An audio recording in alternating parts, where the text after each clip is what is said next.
Kom ons sluit ons oop vir 'n oomblik. Hemelse Vader, ons dankie vir die voorreg om hier saam te wees vanmôre. Dankie vir die liefde vir elkeen van ons. Dankie vir die goedheid in ons lewens. Ons wil vanoggend ons harte oopmaak om te hoor die woord wat U vir ons gee, sodat ons lig kan hê, wysheid kan hê om in oorwinning te lewe in hierdie lewe. Dankie daarvoor in Jesus naam.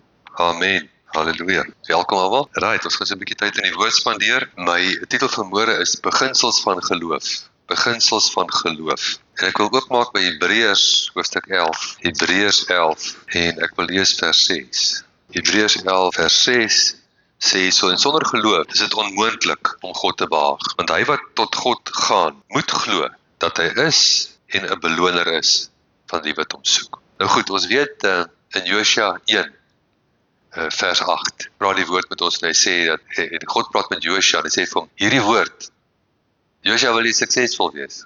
Hierdie woord moenie uit jou mond wyk, maar bepeins dit dag en nag. Okay? Dat jy suksesvol kan wees na alles wat jy doen.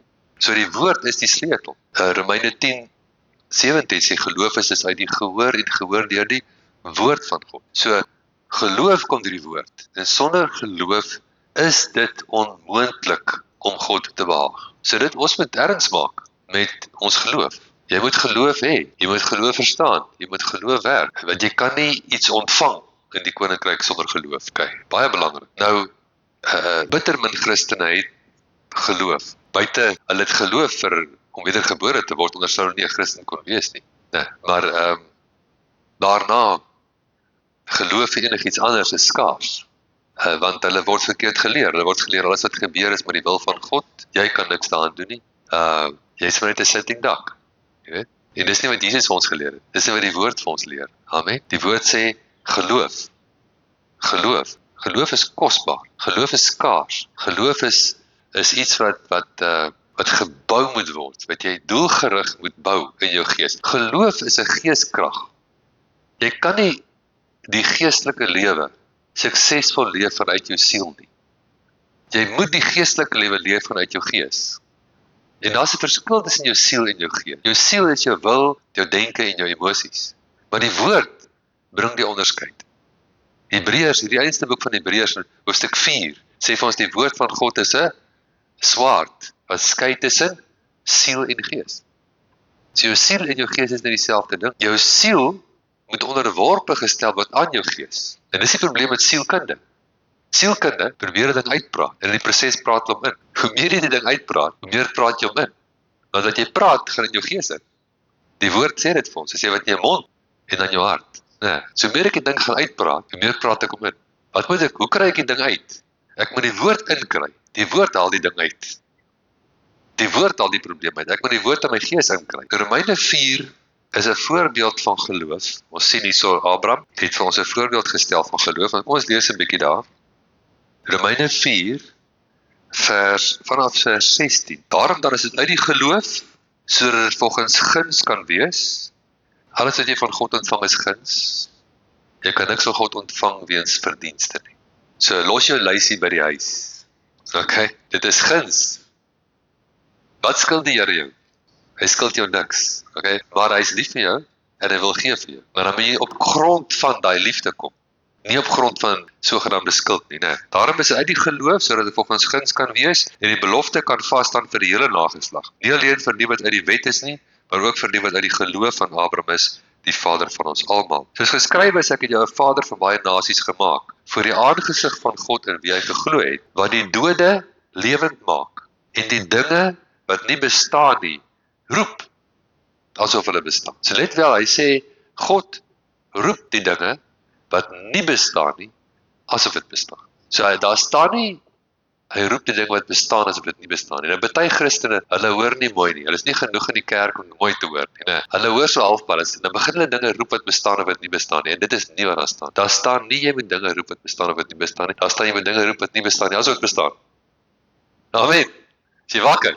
Voorbeeld. Dink jy pa is nog siek? Nee, my dink nou hy is dood. Jy kom na iemand toe sê, hoe gaan dit nou met daai probleem waar ons gebid het? Wat 'n probleem? Ek weet nie waarvan praat jy nie. So hulle ontken die probleem. As ek na 'n probleem kyk in die natuurlike realm, dan praat ons van feite. Gee my die feite. Okay? As jy na jou bankboek kyk, dan is daar sekere feite. As ek na my liggaam kyk, is daar ander feite.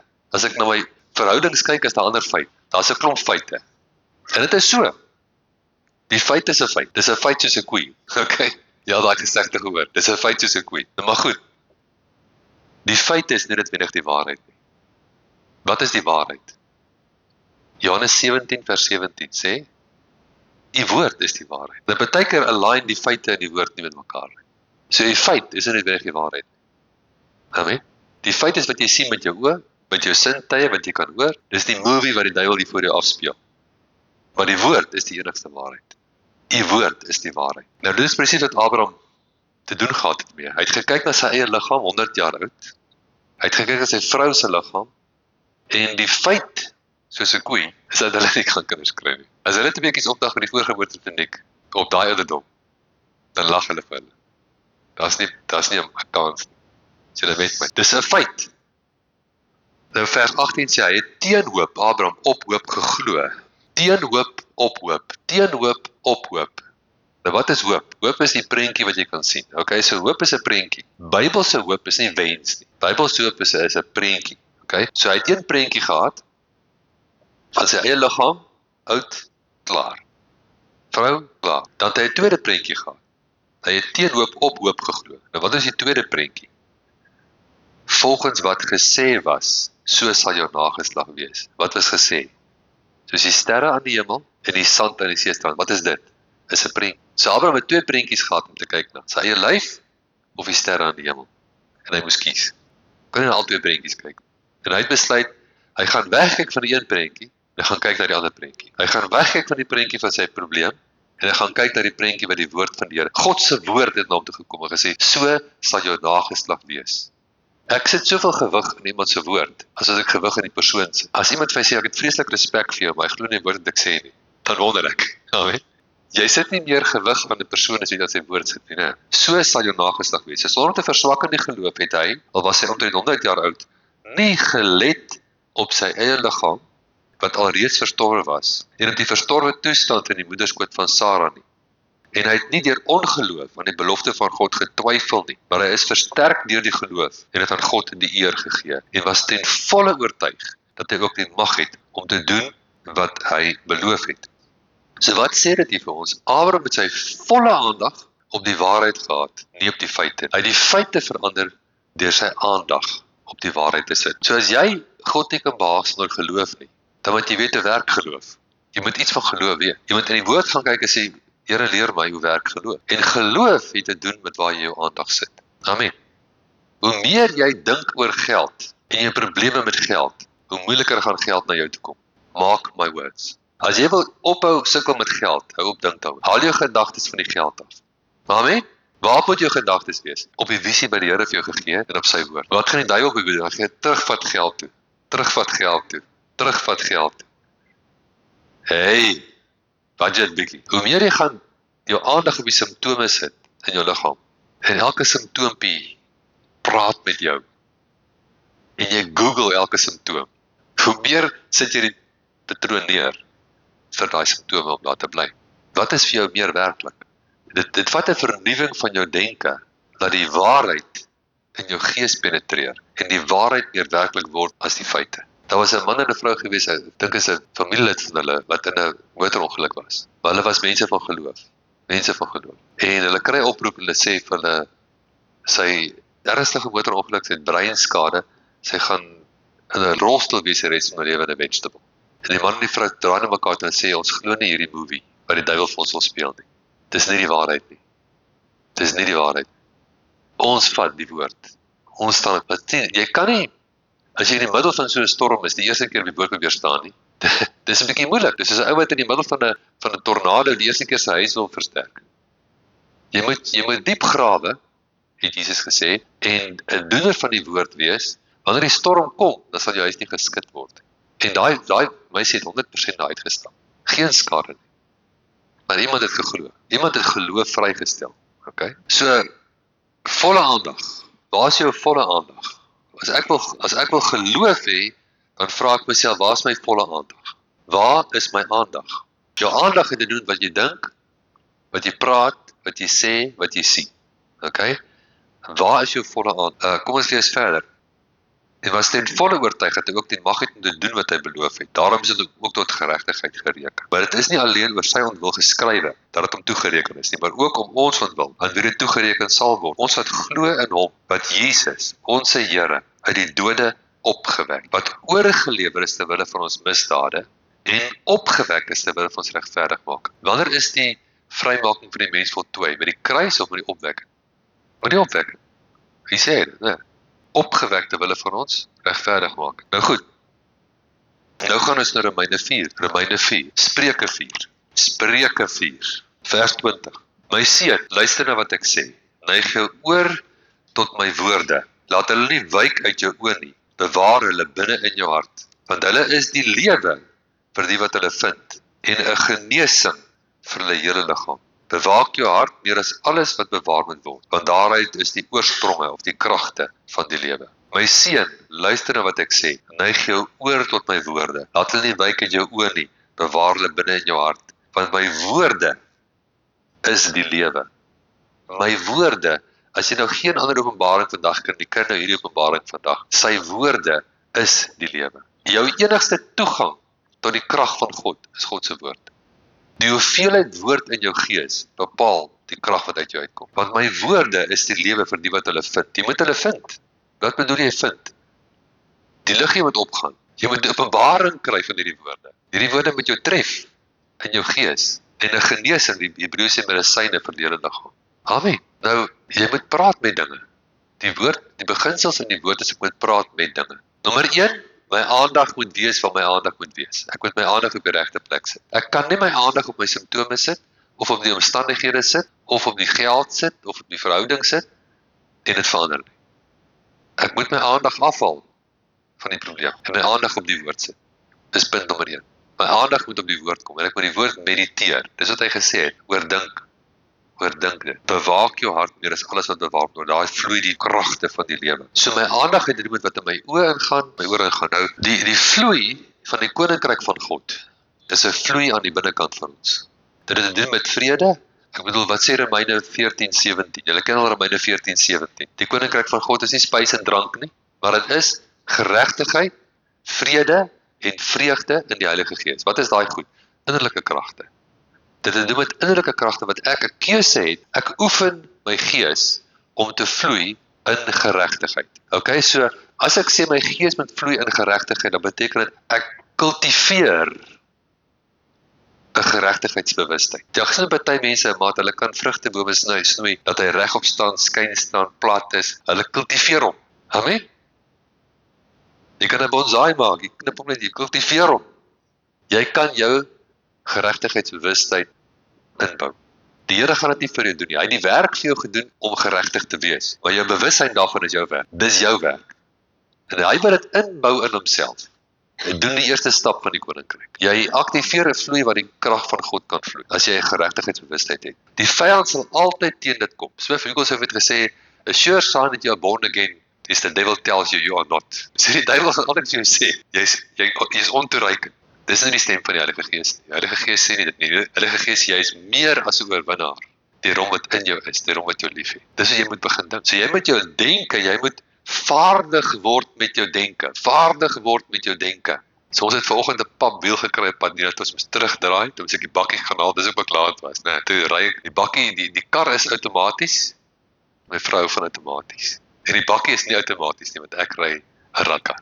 Maar dink julle ek het gesukkel met die radkar? Het ek so gewip die hele tyd?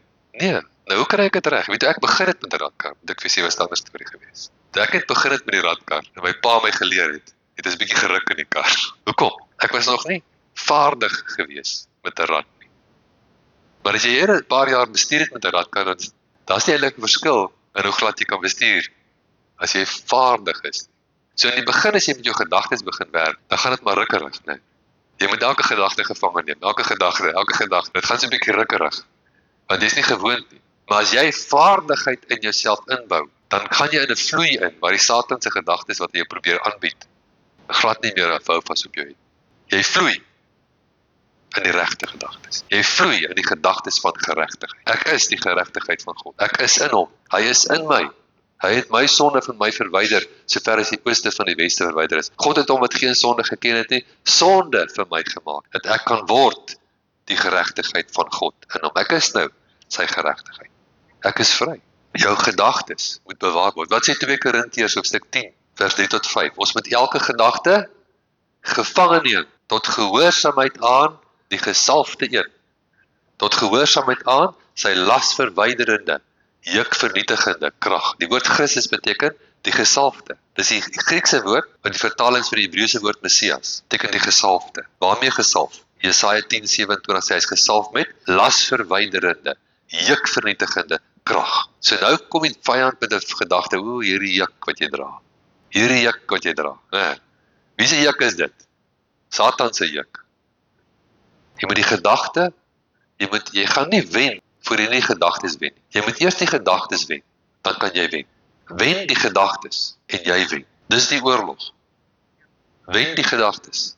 Nou Johannes 8, so kyk na die evangelie van Johannes, hoofstuk 8 en vers 31. En Jesus sê vir die Jode wat in hom geglo het, as julle in my woord bly, is julle waarlik my disippels. Hoe herken ons 'n ware disipel? Dis een wat in die woord bly. Waar moet die woord wees? Jy moet in die woord bly, die woord moet in jou bly. As jy nie 'n woordpersoon is, is jy nie 'n disipel. Jy kan 'n Christen wees, maar nie 'n disipel. As julle in my woord bly, is julle waarlik my disippels. En julle sal die waarheid ken, en die waarheid sal julle vrymaak. Nou vers hoofstuk 17, laaste gebed wat hy gedoen het, net voor hy gekruisig is. Vers 17. Heilige in die waarheid, die woord is die waarheid. Dus ek moet sê, as julle in my woord bly, sê julle die waarheid ken, want die woord is die waarheid. Die siekte is 'n feit. Die woord is die waarheid. Die gebrek aan finansies is 'n feit, maar die woord is die waarheid. Waar gaan jy jou aandag sit? Waarmee gaan jy jou besig hou? Gaan jy probeer om in die sielsdimensie jou probleem te beklei? Plannetjies. Of gaan jy in die geestelike dimensie heers oor die probleem? Men het vanoggend daarvan gepraat. Vers 32 van Johannes 8, julle sal die waarheid ken en die waarheid sal julle vrymaak. Vers 37 sê, maar julle probeer om my om die lewe te bring, omdat my woord geen ingang in julle vind. Jy sê, dis die probleem. Wat moet met die woord gebeur? Hy moet ingaan in jou. Dan vers 44, hy praat van die vyand, die duiwel. Hy was 'n mensemoordenaar van die begin af en staan nie in die waarheid nie, omdat daar in hom geen waarheid is nie. Dat hy leentaal praat hy uit sy eie, want hy 'n leienaar is en die vader daarvan. Vers 37, die wat uit God is, luister na die woorde van God. Die wat uit God is, luister na die woorde van God. Die Fariseërs kon nie eens luister, hulle kon nie eens luister vir Jesus nie. Dat het hulle so geïrriteer as hy praat. Hulle was nie lus vir die woord. Die woord is die waarheid. Die simptome is nie die waarheid nie. Okay? So baie Christene, hulle kom na die pastoor toe en sê hulle vir hom, pastoor, vertrou met my. Ek gaan dokter toe. Hulle het nou 'n scan gedoen. Hulle gaan 'n scan doen. Vertrou vir my dat ons 'n goeie verslag sal kry. So wat 'n infeksie, as die dokter gaan sê dis nie 'n goeie verslag nie, dan is dit nou maar tickets. So wie se verslag glo jy? Jy het klaar 'n verslag voor die dokter gegaan het. Jy 2000 jaar terug, né, is daar 'n verslag geskryf oor jou gesondheid. Wat sê, deur sy wonde is jy genees. So die ou wat na die pastoor kom en vir hom dit sê, het klaar 'n probleem. Want hy erken dat die verslag van die dokter se woord gaan die finale woord wees. Die dokter is net 'n mens en hy deel die feite. Ons kan die feite ontken nie, né? Dis feite. Maar dis nie die finale woord nie. En daar's 'n hoër waarheid. En dis God se woord. Bo die dokter se woord, bo enige mens se woord, is daar God se woord. So jy moet jou vloei van gedagtes beheer en jy moet dit aanhou doen totdat jy dit gemaklik kan doen. Net soos dat jy met 'n radkar leer bestuur en aanhou bestuur totdat jy dit gemaklik kan doen. Okay? Jy dink nie meer, gaan ek nou eerste rad, gaan ek nou twee, wie van julle wat 'n radkar bestuur dink aan wat 'n rad en nog. Jy gaan net aan. As jy het nou 'n paar jaar gedoen het, jy dink okay, derde rad. Maar as jy net begin, hè, dan is dit hoe jy dink. Derde rad. Nou jy moet so vloei met jou gedagtes. Oefen om so te vloei met jou gedagtes. Maar dan moet die woord jou fokus wees. Die waarheid moet jou fokus wees. Daar was 'n man gewees, hy het 'n probleem gehad met sy hart. En hy was by 'n Bybelstudie waar die vrou nogal 'n kragtige vrou was. En sy het hy het van gesê, sy moet nou vir hom bid, met die hartprobleem. Dis 'n ernstige hartprobleem. Ek kry hartkloppings wat weghardloop en ek weet nie wat alles nie. En hy vertel hele storie van as hy sê, maar tel my 'n bietjie die waarheid. Hy sê, mevrou, ek het jou nou net die waarheid vertel. En hy begin weer met die storie. Hy sê, laasweek het dit met my gebeur. In my hart gaan, en hy sê, maar vertel nou die waarheid. Joh, maar hy begin vies raak. En die derde keer, dit klap sy op. Die Heilige Gees mag gewys het met hom klap, dat ek kan wakker word. Sy sê, die woord sê, deur sy wonde is hy genees. Dis die waarheid. Die ander is die feite. Hierdie is die waarheid. Sy wou sy denke kry om 'n rad te vang van die feite af na die waarheid. Nou, elkeen van ons het 'n ander stel feite. Jy het 'n ander stel feite as ek. Okay? Ons elkeen, soos Wendy gesê het vanoggend, ons het elkeen sy eie stel omstandighede. Nou jou stel omstandighede kan jou stel feite wees. Nou, ons noem dit jou stel feite. So, wat is die geheim om vaardig te wees? Ken die waarheid vir jou feit. Amen. Sê saam met my, ek moet die waarheid ken vir my feite. Amen. Elkeen van ons het feite. Ken jy die waarheid? Spreek jy die waarheid? Mediteer jy die waarheid oor jou feite? Ek onthou toe ek daar in Kanada was, nou help ons die pastoor om sy huis te verf, tog ek myself, maar ek is nou 'n gulde geleentheid, ek kan 'n bietjie mediteer. Maar dis nou nie 'n vreeslike intellektuele werk nie, van die roller en nippel met die verf en gaan op en af. Ek sommer te dink nie, né? Ek het my klein King James Bybeltjie in my sak gehad. En ek dink te myself, ek gaan nou die paar ure gebruik en ek mediteer die woord. Ander mense sal daar verf, wat sal hulle doen? Hulle sal worry oor goeie terwyl hulle verf.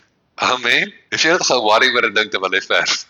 Jy worry hoe gaan ek die geld kan betaal vir hierdie verf of wat ook al. Maar ek besluit ek mediteer die woord. Nou vat ek 1 Petrus 2 vers 24. Die King James sê, who his own self bore our sins in his own body on the tree, that we, being dead to sin, can be alive unto righteousness, by whose stripes you are healed. As jy mediteer, dan vat jy hom nou so, dan vat jy die eerste deeltjie sê, who his own self. Mediteer net daai, begin net daar. Who his own self. Joh, en ek begin mediteer who his own self, en dit tref my. Dit tref my, who his own self. Who his own self. Hy het nie 'n plaasvervanger gekry, wat in sy plek kruis toe gegaan het. Hy het nie, who his own self bore my sins. In his own body. Hy sê dit 2 keer, hy sê in his own body. Daai siekte is in sy eie liggaam. Hy self het dit gedra in sy eie liggaam. Dat jy dood kan wees vir die sonde. Wow. 'n wedergebore kind van die Here is dood vir sonde en lewendig vir geregtigheid. Hy het jou so gemaak, jy het dit nie verdien nie. Jy het dit nie uitgedink nie. Nie daarby uitgekom deur effort nie. Jy is net so. Jy is so gemaak, dood vir die sonde, lewend vir geregtigheid. Deur sy wonde is jy. Hy bring jou eers naby. Hy bring jou naby. En dan sê hy, hier my wonde is jy genees. En ek mediteer het, en so 'n paar weke later het so 'n lekker griep uitbraak. Dit is -30, -40 grade en Celsius. So is 2 keer kouer as jou vrieskas. Vrieskas gaan tot -15 miskien, -20. Daar was dit -40. En ek sien al die pasiënte, almal is vlot van die griep. Ek begin ook, en ek is nie lank die jaar begin ek my neus en my keel krap gaan te kere. En ek besluit, dit is nou die tyd dat ek hierdie woord moet vrystel. Ek moet hierdie woord help, ek het hom gemediteer, maar ek stel hom nie vry nie. En ek gaan sit in die middel van my konsultasies, ek gaan sit in die middelste kamertjie, maak die woord oop, by 1 Petrus 2 vers 24, en ek lees hom stadig deur. En ek sê, Vader, ek glo, ek ontvang dit nou. Amen. Toe ek opstaan, toe lig iets in toe van my land. Halleluja. Dis nie moeilik nie. Die enigste wat jy sê, dis moeilik is die duiwel. As jy dit nou gedagte gekry, dis moeilik. Dan weet jy dit klink die duiwel se stem. Snaaks en party mense die duiwel se stem goed kan hoor. Hulle sê hulle sukkel om God se stem te hoor, maar die duiwel se stem, die hoor hulle baie goed. En dan die duiwel het vir my gesê ek moet dit doen. Nou ja, dieselfde gewees, maar ek sukkel om die Here se stem te hoor. Jy moet 'n bietjie jou brein reg kry. Deur sy wonde is jy genees. Dis Jesus het daai ou wat sy 4 vriende deur die dak afgesak het, die verlamde man. En hy word voor Jesus afgesak en Jesus sê vir hom, vriend, jou sonde is jou vergewe. En die klomp fariseërs wat daar voor sit, hulle dink in hulle harte, wie is hy om dit te sê? En Jesus, hy hoor dit, hy sien dat hulle dit dink, en hy antwoord hulle. En hy sê die volgende woorde, wat is makliker om vir iemand te sê? Jou sonde is jou vergewe, of vat jy bed, staan op en loop. Wat sê Jesus? Hy sê dis maklik. Wat dink jy? Jy dink dis moeilik. Dink maar jy en Jesus verskil van mekaar op 'n punt. Nou, gaan jy stry met Jesus daaroor? Gaan jy soos Thomas maak wat gesê het, Here, Jesus sê vir hom daar in Johannes 14, hy sê vir hom, die pad ken julle. Hy sê nee, Here. Hy begin te stry met Jesus. Dis nooit 'n goeie idee. Kom ek vir hulle 'n goeie raad gee vanoggend in die Sondagoggend in die kerk om te stry met Jesus. Om vir Jesus te oortuig. Hy moet soos jy dink, want jy dink verkeerd en hy dink reg. As Jesus sê dit is maklik, wat sê jy? Yes, Lord. As U sê dit is maklik, dan is dit maklik. Solank jy dink dis moeilik, is dit jou probleem. Jou probleem is jy dink dis moeilik. Jou probleem is jy mediteer op die vraag in plaas van op die antwoorde. Hoe meer jy vraag en vraag, wie is die groot vraagvraag? Het God gesê? Wie is daai ou wat so maak? Satan. Hoekom? En dit is interessant dat Abraham het nie gelet op sy eie liggaam nie, maar het ook nie gelet op die liggaam van Sarah nie. So baie keer kan jy nie let op jouself nie, maar jy kan ook nie let op ander mense. Jy kan net ander mense se ongeloof, jou geloof, want jy weet nie wat er iemand anders se hart aan. Die Satan sal vir jou sê, maar kyk, daai een het baie meer geloof as jy, kyk, hulle het gevlop. Tipies wat hy sal sê, né? Maar Abraham het nie gelet, die King James, he did not consider his own body. Neither did he consider the deadness of Sarah's womb. Jy kan net een manier waar jy kan regkry. Jy moet iets hê om te consider. Jy moet begin om die woord te consider. Jy moet begin om die woord eers te stel, voor jou oë in te sit. 'n Koninkryksmens is vaardig met sy fokus. Jy kan dit neerskryf. 'n Koninkryksmens is vaardig met sy fokus. Die vraag is, waar is jou aandag? Waaraan dink jy? Wat bedink jy? Daar in Johannes 15, waar Jesus praat van die kom ons gaan soms doen Johannes 15 vers 1. Ek is die ware wynstok, my Vader is die landbouer. Elke loot wat my nie vrug dra nie, neem my weg, en elke loot wat vrug dra, die maak hy skoon, sodat dit meer vrug kan dra. Nou, Hebreërs 6 vers 14 gee vir ons dieselfde versie oor vrug dra. Hou net jou plek daar, ons gaan nou terugsoen toe. Jou plek by Johannes 15, gaan jy net in Hebreërs 6 vers 14, die vir die belangrikste versies in die Bybel. Hierdie is die woorde wat God vir Abraham gesê het, maar wie is jy? Sê, ek is die saad van Abraham. Dis wie jy is, né? Sê hierdie woorde is aan jou, nou kom my. Voorwaar ek sal jou ryklik seën en jou grootliks vermeerder. Die Here sê vir jou, as saad van Abraham, voorwaar ek sal jou ryklik seën en jou grootliks vermeerder. Nou moet dus iemand kry wat dit sal glo. Ons kort mense wat glo, wat geloof het, né? Dan gaan terug. Hy sê jy moet skoon wees dat jy kan daai vrug dra. Hoe kom jy skoon? Vers 3 van Johannes 15. Julle is alreeds skoon deur die woord wat ek met julle gespreek. Dis die woord wat jou skoon maak. Jou probleem is jou sielsdimensie is geblok. Daar's blokke in jou sielsdimensie wat maak dat jy nie kan ontvang dit wat die Here vir jou wil gee. In die 3de sendbrief van Johannes vers 2. Hy sê geliefdes, ek bid dat julle goed mag gaan en julle mag voorspoedig wees soos wat dit met jou siel. Hy sê nie gees nie. Siel goed gaan. Jy kan nie styg bo wat jou siel jou toelaat nie. Maar jy moet jou siel skoon kry vanuit die gees uit. Jy kan nie jou siel skoon kry met 'n sielkundige. Jy moet dit vanuit die gees uit doen. Dan sê hy so, julle is alreeds skoon deur die woord wat ek julle gespreek het. Die woord van God, as ek dit in my mond sit en in my hart inkry, my fokus maak, my meditasie maak en my aandag daarop sit. Geloof word bepaal deur waar ek my aandag sit. As ek my aandag op die woord kan sit, een van die eienskappe van geloof is die vermoë om te ignoreer. Psalm 23. Nou, wie ken Psalm 23? Ek hoop is 'n paar ouens wat Psalm 23. Ons het toch geleer toe ons klein was, né? Maar kom ons lees ons saam. Psalm van Dawid. Die Here is my herder. Niks sal my ontbreek. Jy moet dit ding mediteer, né? Niks. Die Here is my herder. Daar's een vertaling wat hy stel dit so, hy sê, the eternal shepherds me. I shall not want. Gaan mediteer 'n bietjie daai ene. The eternal shepherds me. I shall not want. Dan moet jy jou laat shepherd. Wat beteken shepherds me? Beteken hy lei jou, maar jy moet nie 'n dwarstrekker geskaapie wees. Jy moet gaan waar hy jou heen lei. Ja, hy lei jou na groen weivelde, maar jy wil aan mekaar daar op die kant gaan staan, tussen die kankerrose en die olieboombolle in jou wol. Jy's al starrige skaapie nie. Nee, wees gehoorsaam. Hoe gaan jy gehoorsaam wees? Jy moet vertrou. En ek het 'n goeie herder. Die Here is my herder, niks sal my ontbreek. Hy laat my neerlê in groen weivelde, in waters waar rus is, lei hy my heen. Hy verkoop my siel. Hy lei my in die spore van geregtigheid op sy naam. Al gaan ek ook in 'n dal van doodskade, ek sal geen onheil vrees nie. Dis hoe jy uit die dal uitkom. En wat sê hy in Jesaja dan? Hy sê hy wat homself bevestig in sy openbaring van geregtigheid, groot is sy vrede. Ek sal geen onheil vrees nie, want u is met my, u stok en die staf, die vertroos my. U berei die tafel voor my aangesig teenoor my teestanders. Dis nie 'n hemelse tafel nie, want in die hemel is daar nie teestanders nie. Amen. Dis 'n aardse tafel. Hier is 'n plek waar jy teestanders gaan hê op die aarde. Want nie 'n bubbel bars nie, maar daar's nie fights in die hemel nie. As die fight is verby dan. Hy berei 'n tafel voor jou aangesig teenoor die duiwel. U maak my hoof vet met olie, my beker loop oor. Net goedheid en guns sal my volg al die dae van my lewe, en ek sal in die huis van die Here bly in lengte van dae. Dis die tafel van die woord van God. Jy kan fees by daai tafel, of jy kan die hele tyd jou aandag laat aftrek en kyk na die vyand hier agter jou.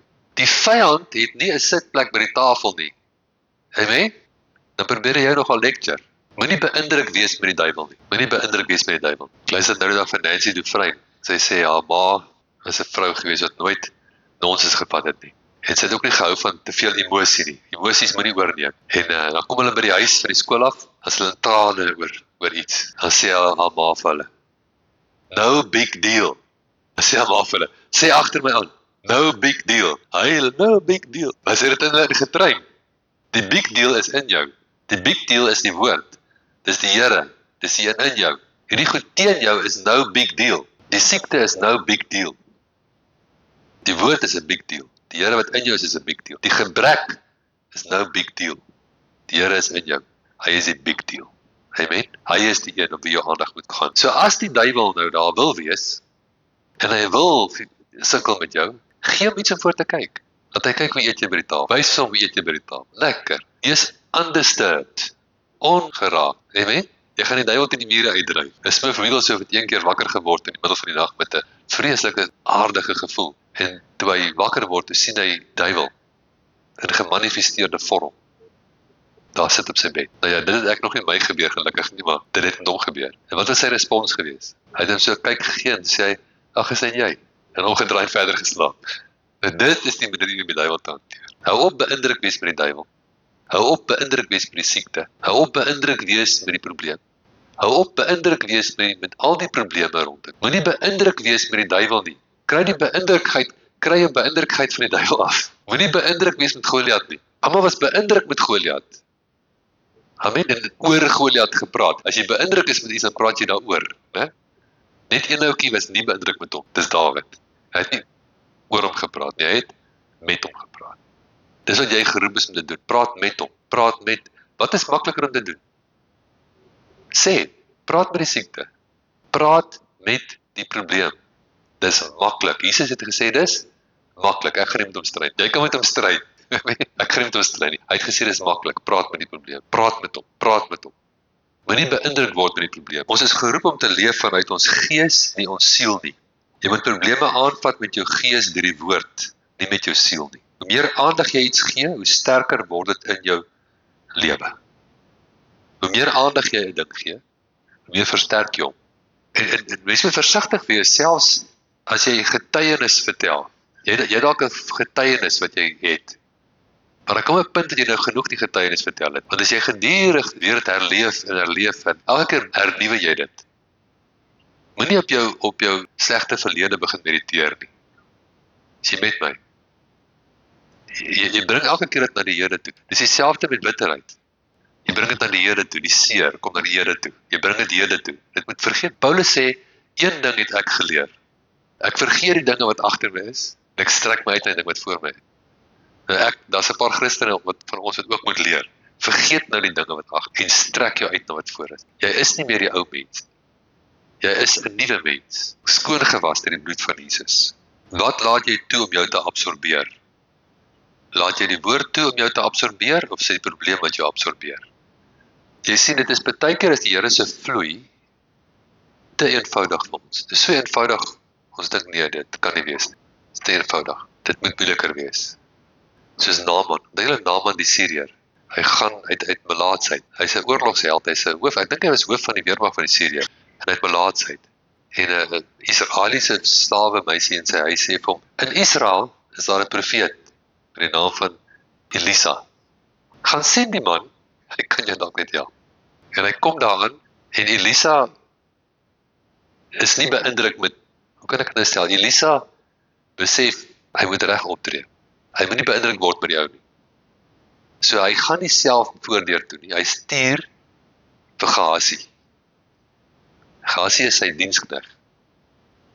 Hy was net besig om hoenders te slag. So hy moet gou sy hande was en 'n bietjie sy hande afvee. Sy voorskoot is nog aan. En hy kom by die voordeur en hy sê vir die man: "Die profeet sê gaan dip 7 keer in die Jordaan."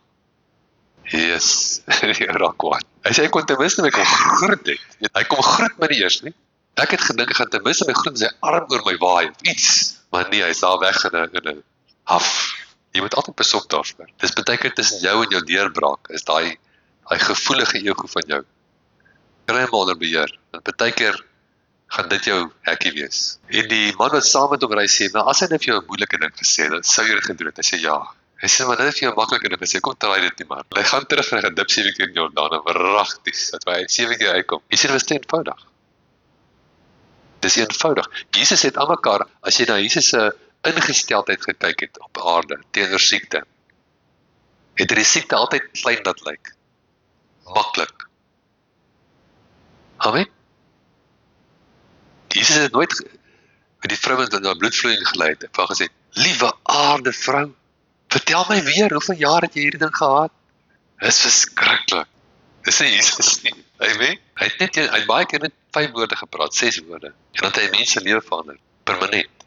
Daai ou se lewe is verander met 6 eenvoudige woorde. Hy het gesê, wat is makliker? Hou op, as Jesus dink dis maklik. En jy wil 'n disipel wees. Wat is 'n disipel? 'n Disipel is iemand wat homself dissiplineer om te wees soos die meester, né? So sê dat jy wil leer om downhill skiing te doen, maar jy het nie 'n klou hoe om dit te doen. Wat doen jy? Jy kry vir jou 'n meester. En nou moet jy probeer dink soos die meester. Jy moet probeer doen soos hy, dat jy soos hy kan lyk, as jy afgaan teen die heuwel, né? So ons meester sê vir ons, dis maklik. Wat sê ons? Yes Lord, dis maklik. So kom ons sluit af met Markus 11, of net met Markus 11 afsluit, hoofstukkie oor geloof, vers 12. En die volgende dag onderwyl hy uit Betanië gaan, het hy honger gehad. En toe hy op 'n afstand 'n vyeboom en blare sien, het hy daarheen gegaan in die hoop om iets daaraan te vind. En toe hy daarby kom, vind hy niks as blare nie, want dit was nie die tyd van vye nie. En Jesus spreek en sê vir hom, die woord spreek, daar is apokrinomai in die Grieks, wat beteken om te antwoord. So die boom het eers gepraat. Die boom het gesê niks vir jou nie. Jesus antwoord hom. Jy moet leer om te antwoord in die lewe. Laat niemand ooit in der ewigheid van jou 'n vrug eet nie. That's it. Dan 'n paar woorde. En sy disippels het dit gehoor. En toe is hulle in Jerusalem toe, het hulle weer teruggekom, vers 20. En toe hulle vroeg in die môre verbygaan, sien hulle die vyeboom verdroog van die wortels af. En Petrus het onthou en vir hom gesê, Rabbi, kyk, die vyeboom wat jy vervloek het, is verdroog. Jesus antwoord, so Jesus het nie self eens gekyk nie. Kyk mooi. Hy moes geroep word om te kyk.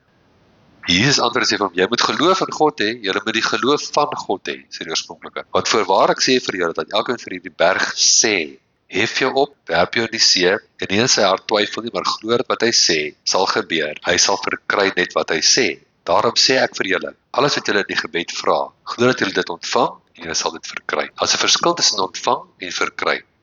Okay? Jy moet dit eers ontvang, dan kan jy dit kry. As jy dit nie ontvang nie, gaan jy dit nooit kry nie. Wanneer ontvang jy dit? Wanneer jy bid. Wanneer kry jy dit? Wanneer jy sien. Amen. So jy moet dit ontvang voor jy dit sien. Jy moet glo jy ontvang dit, jy het dit. In die gees het jy dit. Dus jy swanger daarmee. Amen. Jy het dit. Jy sien nog nie die babatjie nie, maar jy weet die babatjie skop. Die babatjie is daar. Jy ontvang. En dan sal jy kry. Maar kyk wat sy woord kom jy meeste hiervoor. Sê.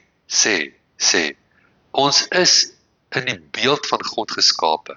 Man en vrou het ons geskape, na sy beeld het ons geskape. God is gees, en nie wat hom aanbid, met hom in gees en waarheid aanbid. So as jy in die beeld van God geskape is jy 'n gees.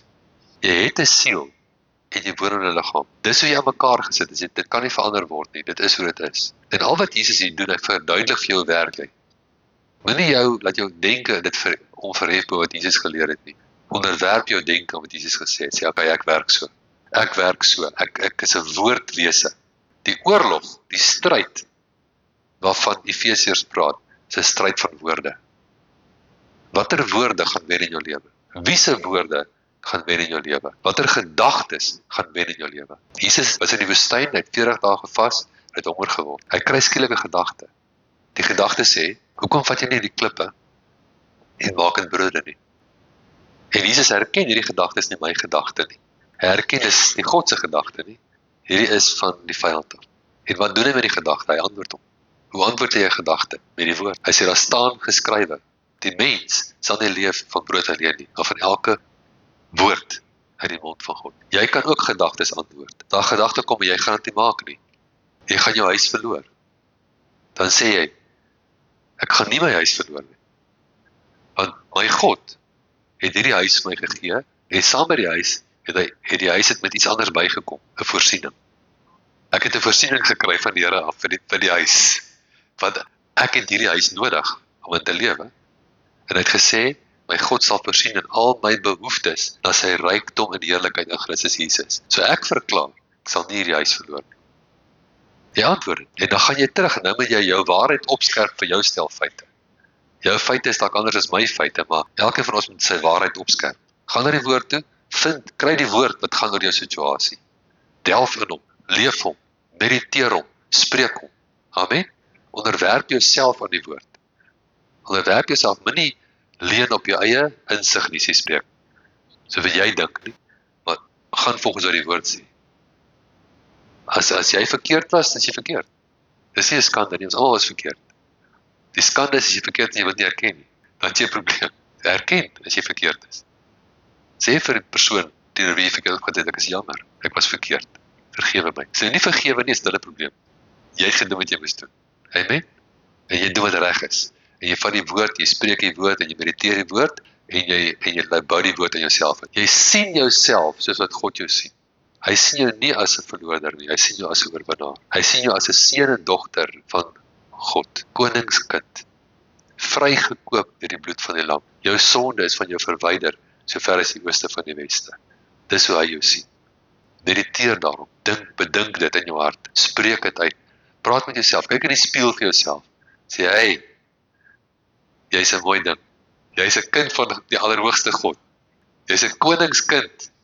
Groter is hy wat in jou is, as hy wat in die wêreld is. Amen. Dankie Jesus. Praat so. Leer om te praat, leer hierdie dinge. Oefen dit, dat dit tweede natuur by jou word. As jy dit nou doen, jy's 'n doener daarvan, maak nie saak hoe groot die storms wat kom nie. Jou fundament is gelê. Jy het diep gegrawe. Jy het diep in die gees gegrawe. Jy het hier ingegaan, jy het al daai sondebewustheid uitgehaal. Jy vloei in vrede. Niks kan jou uit vrede uitkry nie. Niks kan jou uit vrede uitkry nie. Maak nie saak wat na jou kant toe kom, jy bly in vrede. Maak nie saak wat na jou kant toe kom, jy bly in vreugde. Jy gaan staan op daai woord, jy vrees nie die dood nie, jy vrees nie 'n mens nie, jy vrees nie omstandighede nie, jy vrees die woord. Jy eerbiedig die woord. Die woord is jou wapen waarop jy staan. Amen. Ons bid saam. Dankie Hemelse Vader vir u goedheid en u liefde. Dankie vir die kosbare woord. Dankie Vader dat u woord sê dat geen wapen wat teen ons gesmee word suksesvol kan wees, maar dat elke tong wat teen ons opstaan in die gereg weerlê word. Want ons is die knegte van die Allerhoogste en ons geregtigheid is uit u uit. En ons dank u daarvoor. Groter is u wat in ons is as hy wat in die wêreld is. Dankie daarvoor. Dankie dat u voorsien in al ons behoeftes, na u rykdom in heerlikheid in Christus Jesus. Ons verklaar in ons lewens is daar geen gebrek nie, net oorvloed. Want u is ons herder en u lei ons in groen weivelde. U berei 'n tafel vir ons voor in die teenwoordigheid van ons vyande. En Vader, ons weier om beïndruk te wees, om een oomblik langer beïndruk te wees met die duiwel en met sy werke. Ons is nie beïndruk met die duiwel en sy werke nie. Ons is beïndruk met u en u woord en u werke. In Jesus naam. Amen. Amen. Halleluja.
Kom ons sluit ons oop vir 'n oomblik. Hemelse Vader, ons dankie vir die voorreg om hier saam te wees vanmôre. Dankie vir die liefde vir elkeen van ons. Dankie vir die goedheid in ons lewens. Ons wil vanoggend ons harte oopmaak om te hoor die woord wat U vir ons gee, sodat ons lig kan hê, wysheid kan hê om in oorwinning te lewe in hierdie lewe. Dankie daarvoor in Jesus naam.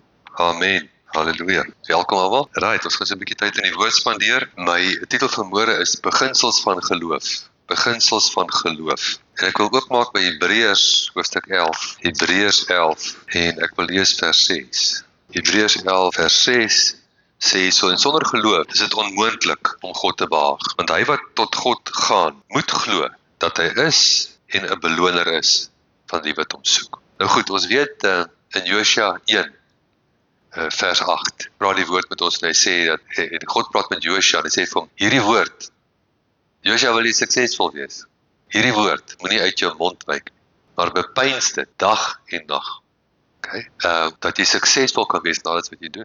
So die woord is die sleutel. Romeine 10:17 sê geloof is uit die gehoor en gehoor deur die woord van God. So geloof kom deur die woord. En sonder geloof is dit onmoontlik om God te behaag. So dit ons moet erns maak met ons geloof. Jy moet geloof hê, jy moet geloof verstaan, jy moet geloof werk, want jy kan nie iets ontvang in die koninkryk sonder geloof. Okay, baie belangrik. Nou, bitter min Christene het geloof. Buite hulle het geloof vir om wedergebore te word, anders sou hulle nie 'n Christen kon wees nie. Nee, maar daarna geloof vir enigiets anders is skaars.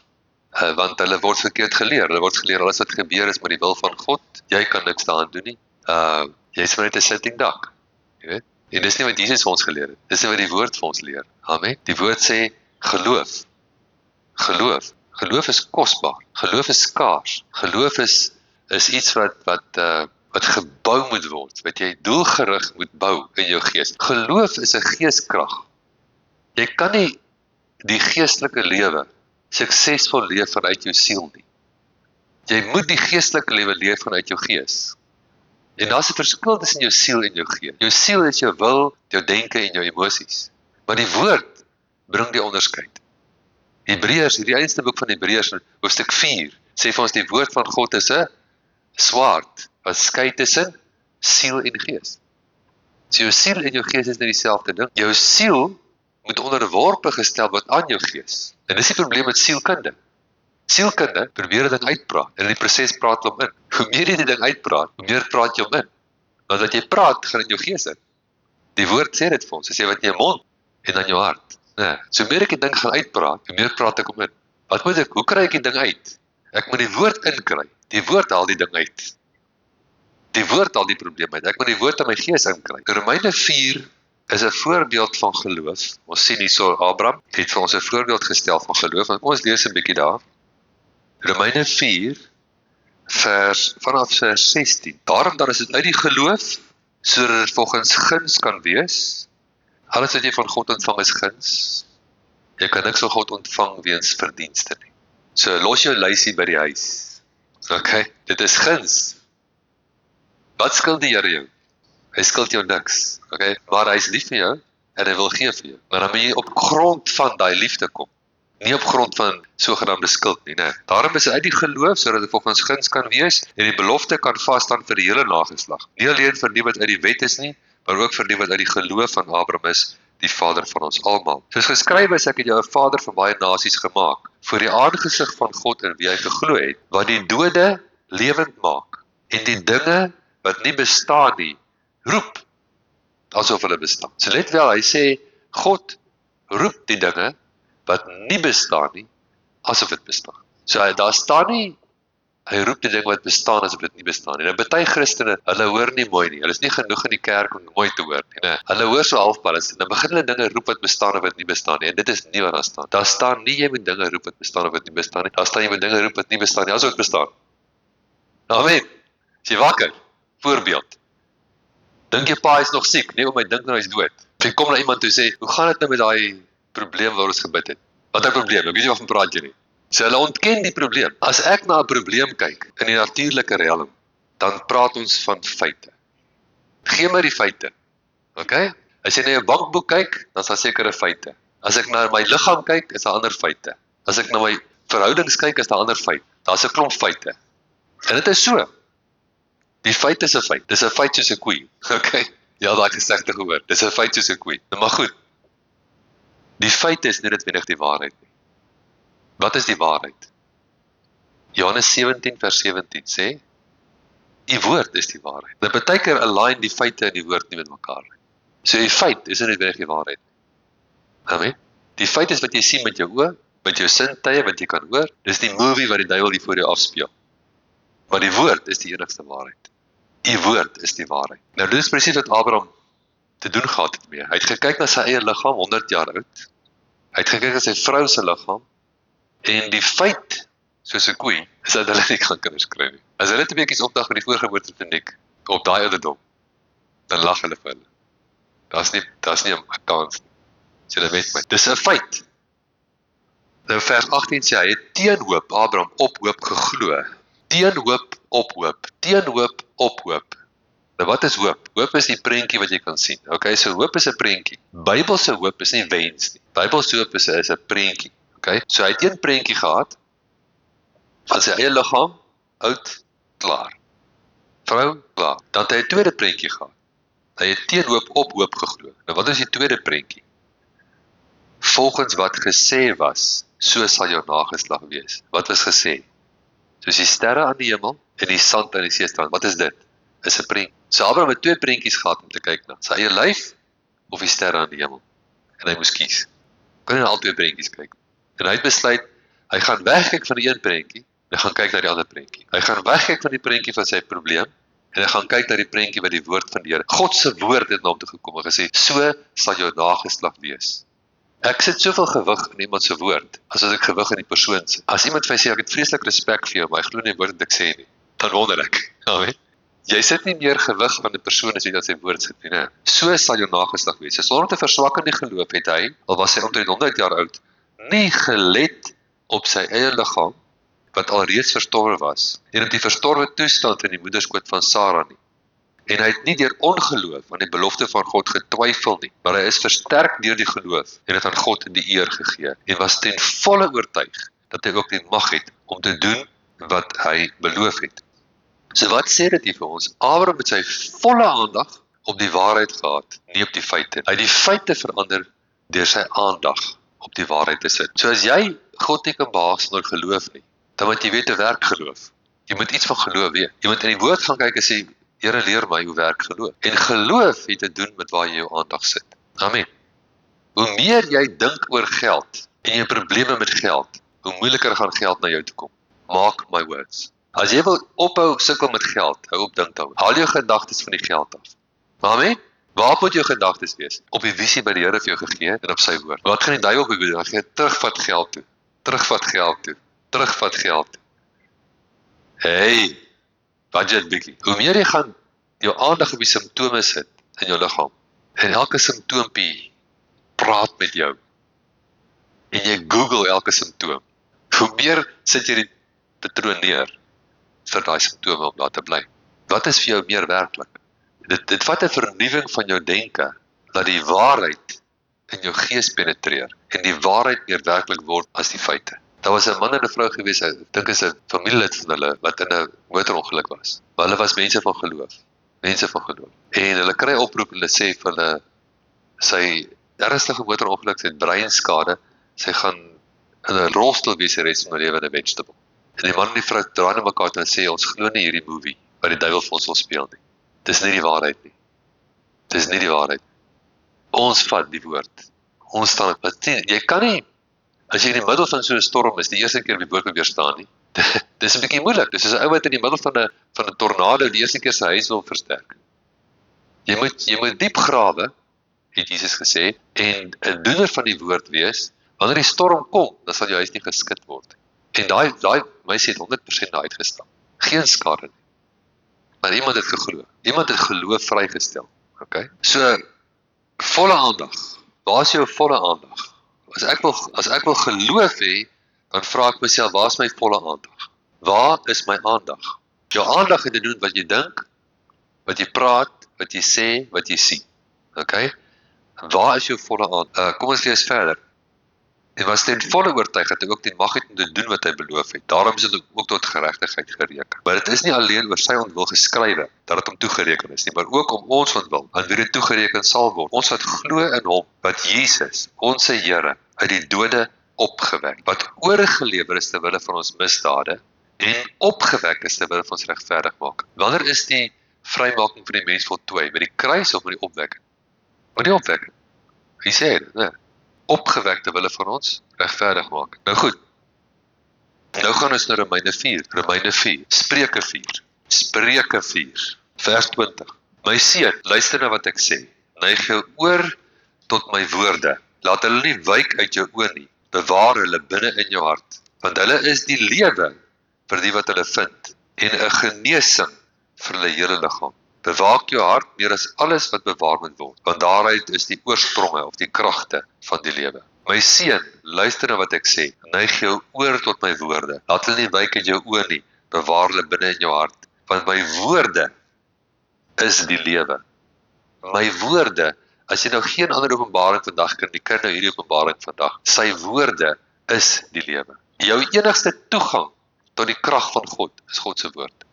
Die hoeveelheid woord in jou gees bepaal die krag wat uit jou uitkom. Want my woorde is die lewe vir die wat hulle vind. Jy moet hulle vind. Wat bedoel jy vind? Die lig jy moet opgaan. Jy moet 'n openbaring kry van hierdie woorde. Hierdie woorde moet jou tref in jou gees en 'n genesing, die Hebreëse medisyne vir die hele liggaam. Amen. Nou, jy moet praat met dinge.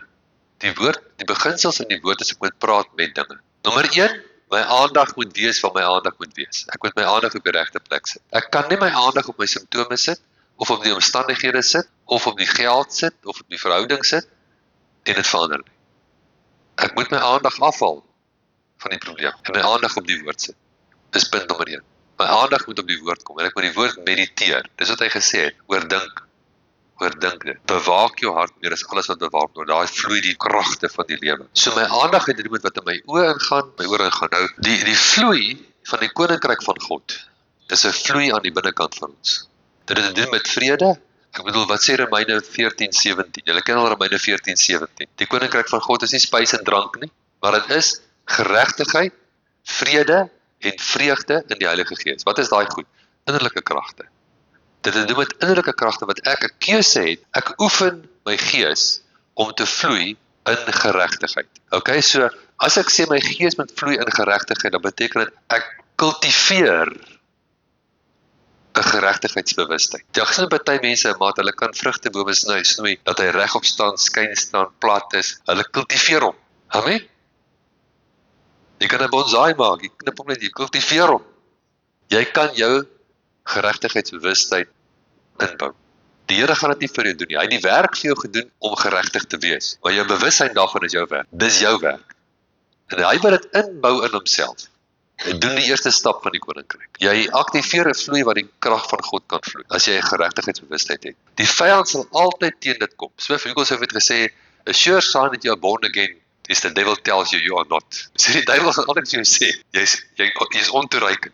Dis nie die stem van die Heilige Gees nie. Die Heilige Gees sê nie dit nie. Die Heilige Gees sê jy is meer as 'n oorwinnaar. Deur hom wat in jou is, deur hom wat jou liefhet. Dis wat jy moet begin dink. So jy moet jou denke, jy moet vaardig word met jou denke. So ons het vanoggend 'n papwiel gekry op pad neer, toe ons moes terugdraai, toe ons ek die bakkie gaan haal, dis ook beklaard was, né? Toe ry ek die bakkie, die kar is outomaties, my vrou van outomaties. En die bakkie is nie outomaties nie, want ek ry 'n radkar. Maar dink julle ek het gesukkel met die radkar? Het ek so gewip die hele tyd? Nee, nou hoe kry ek dit reg? Weet jy, ek begin het met die radkar, moet ek vir sê was 'n ander storie gewees. Toe ek het begin het met die radkar, en my pa my geleer het ons 'n bietjie geruk in die kar. Hoekom?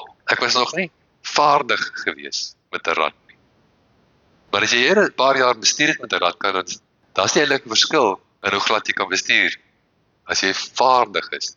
So in die begin as jy met jou gedagtes begin werk, dan gaan dit maar rukkerig, né? Jy moet elke gedagte gevange neem, elke gedagte. Dit gaan so 'n bietjie rukkerig. Want dit is nie gewoond nie. Maar as jy vaardigheid in jouself inbou, dan gaan jy in 'n vloei in waar die Satan se gedagtes wat hy jou probeer aanbied, glad nie meer 'n hou vas op jou het. Jy vloei in die regte gedagtes. Jy vloei in die gedagtes van geregtigheid. Ek is die geregtigheid van God. Ek is in hom. Hy is in my. Hy het my sonde van my verwyder, sover as die ooste van die weste verwyder is. God het hom wat geen sonde geken het nie, sonde vir my gemaak, dat ek kan word die geregtigheid van God in hom. Ek is nou sy geregtigheid. Ek is vry.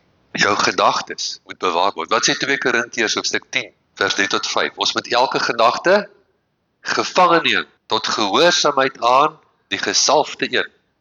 Tot gehoorsaamheid aan sy lasverwyderende, juk-vernietigende krag. Die woord Christus beteken die gesalfde. Dis die Griekse woord, wat die vertalings vir die Hebreëse woord Messias, beteken die gesalfde. Waarmee gesalf? Jesaja 10:27 sê hy is gesalf met lasverwyderende, juk-vernietigende krag. So nou kom die vyand met 'n gedagte, hierdie juk wat jy dra. Hierdie juk wat jy dra. Wie se juk is dit? Satan se juk. Jy moet die gedagte, jy gaan nie wen voor jy nie gedagtes wen. Jy moet eers die gedagtes wen, dan kan jy wen. Wen die gedagtes en jy wen. Dis die oorlog. Wen die gedagtes. Nou Johannes 8, so kyk na die evangelie van Johannes, hoofstuk 8 en vers 31. En Jesus sê vir die Jode wat in hom geglo het, as julle in my woord bly, is julle waarlik my disippels. Hoe herken ons 'n ware disipel? Dis een wat in die woord bly. Waar moet die woord wees? Jy moet in die woord bly, die woord moet in jou bly. As jy nie 'n woordpersoon is, is jy nie 'n disipel. Jy kan 'n Christen wees, maar nie 'n disipel. As julle in my woord bly, is julle waarlik my disippels. En julle sal die waarheid ken, en die waarheid sal julle vrymaak. Nou vers hoofstuk 17, laaste gebed wat hy gedoen het, net voor hy gekruisig is. Vers 17. Heilige in die waarheid, die woord is die waarheid. Dus ek moet sê, as julle in my woord bly, sê julle die waarheid ken, want die woord is die waarheid. Die siekte is 'n feit. Die woord is die waarheid. Die gebrek aan finansies is 'n feit, maar die woord is die waarheid. Waar gaan jy jou aandag sit? Waarmee gaan jy jou besig hou? Gaan jy probeer om in die sielsdimensie jou probleem te beklei? Plannetjies. Of gaan jy in die geestelike dimensie heers oor die probleem? Men het vanoggend daarvan gepraat. Vers 32 van Johannes 8, as julle sal die waarheid ken en die waarheid sal julle vrymaak. Vers 37 sê, maar julle probeer om my om die lewe te bring, omdat my woord geen ingang in julle vind. Jy sê, dis die probleem. Wat moet met die woord gebeur? Hy moet ingaan in jou. Dan vers 44, hy praat van die vyand, die duiwel. Hy was 'n mensemoordenaar van die begin af en staan nie in die waarheid nie, omdat daar in hom geen waarheid is nie. Dat hy leentaal praat hy uit sy eie, want hy 'n leienaar is en die vader daarvan. Vers 37, die wat uit God is, luister na die woorde van God. Die wat uit God is, luister na die woorde van God. Die Fariseërs kon nie eens luister, hulle kon nie eens luister vir Jesus nie.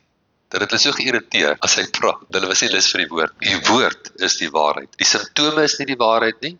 Okay? So baie Christene, hulle kom na die pastoor toe en sê hulle vir hom, pastoor, vertrou met my. Ek gaan dokter toe. Hulle het nou 'n scan gedoen. Hulle gaan 'n scan doen. Vertrou vir my dat ons 'n goeie verslag sal kry. So wat 'n infeksie, as die dokter gaan sê dis nie 'n goeie verslag nie, dan is dit nou maar tickets. So wie se verslag glo jy? Jy het klaar 'n verslag voor die dokter gegaan het. Jy 2000 jaar terug, né, is daar 'n verslag geskryf oor jou gesondheid. Wat sê, deur sy wonde is jy genees. So die ou wat na die pastoor kom en vir hom dit sê, het klaar 'n probleem. Want hy erken dat die verslag van die dokter se woord gaan die finale woord wees. Die dokter is net 'n mens en hy deel die feite. Ons kan die feite ontken nie, né? Dis feite. Maar dis nie die finale woord nie. En daar's 'n hoër waarheid. En dis God se woord. Bo die dokter se woord, bo enige mens se woord, is daar God se woord. So jy moet jou vloei van gedagtes beheer en jy moet dit aanhou doen totdat jy dit gemaklik kan doen. Net soos dat jy met 'n radkar leer bestuur en aanhou bestuur totdat jy dit gemaklik kan doen.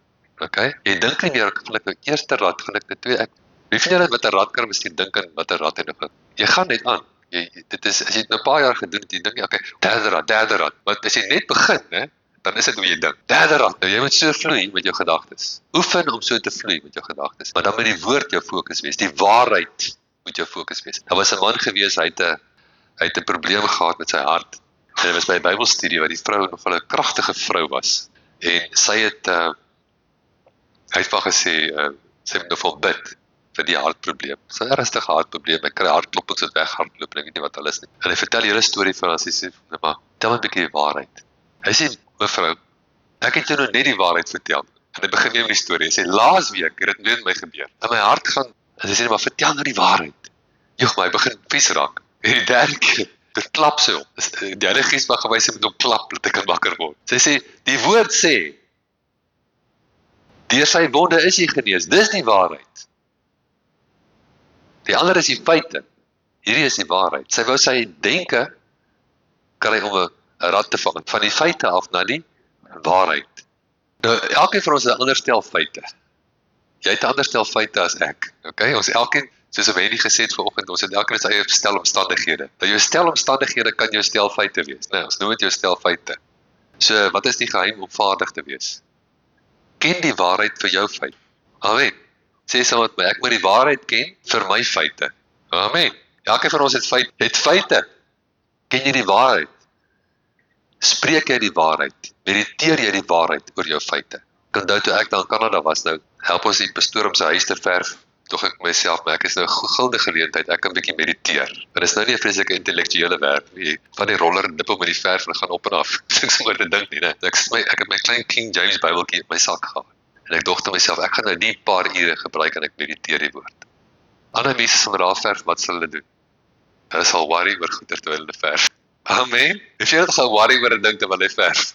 Jy worry hoe gaan ek die geld kan betaal vir hierdie verf of wat ook al. Maar ek besluit ek mediteer die woord. Nou vat ek 1 Petrus 2 vers 24. Die King James sê, who his own self bore our sins in his own body on the tree, that we, being dead to sin, can be alive unto righteousness, by whose stripes you are healed. As jy mediteer, dan vat jy hom nou so, dan vat jy die eerste deeltjie sê, who his own self.